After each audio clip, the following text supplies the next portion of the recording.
சென்னை பட்டினப்பாக்கம் முதல் நொச்சிக்குப்பம் வரை மீனவ கிராம மக்கள் பல்வேறு கோரிக்கைகளை வலியுறுத்தி போராட்டத்தில் ஈடுபட்டனர். இதுகுறித்த கூடுதல் தகவலை எமது செய்தியாளர் ராஜேஷ் வழங்க கேட்கலாம். ராஜேஷ், மீனவர்களின் கோரிக்கை என்ன? கூடுதல் கள தகவலை பதிவு செய்யலாம். வணக்கம் ராம்குமார். பட்டினம்பாக்கத்தை பொறுத்த வரைக்குமே சென்னை பட்டினம்பாக்கம், நொச்சிக்குப்பம், டுமில்குப்பம் உள்ளிட்ட 6 கிராம பகுதிகளை சேர்ந்த மீனவர்கள் தங்களுடைய மீன் வியாபாரம் உள்ளிட்ட பல்வேறு வாழ்வாதாரத்தை மேம்படுத்தக்கூடிய செயலில் அவர்கள் ஈடுபட்டு வருகிறார்கள். இதற்கு எதிராக தமிழக அரசு பல்வேறு திட்டங்களை செயல்படுத்தி வருவதாக மீனவர்கள் தொடர்ச்சியாக குற்றச்சாட்டை முன்வைத்து வருகிறார்கள்.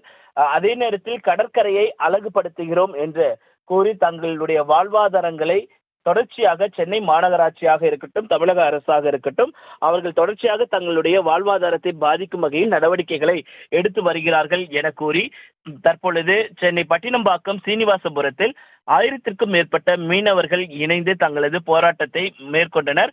அப்போது சாலை மறியல் மேற்கொள்ள இருந்த அவர்களை போலீசார் தடுத்து நிறுத்தியதால் ஒரு பதட்டமான சூழ்நிலை ஏற்பட்டது. இருந்த போதிலும் அவர்கள் சாலை மறியல் போராட்டத்தை முன்னெடுத்தார்கள்.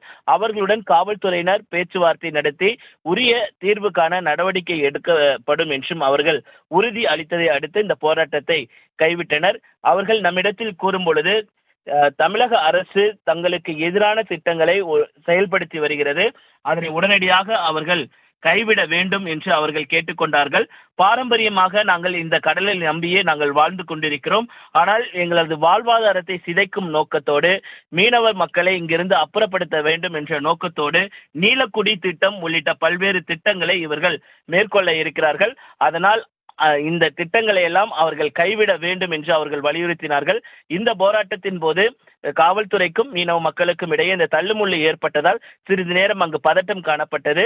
போராட்டத்தில் ஈடுபட்டவர்கள் மாநில அரசுக்கு எதிரான பதாகைகளை கைகளில் ஏந்தி தங்களுடைய எதிர்ப்பை தெரிவித்தனர். ராஜேஷ், தகவலுக்கு நன்றி.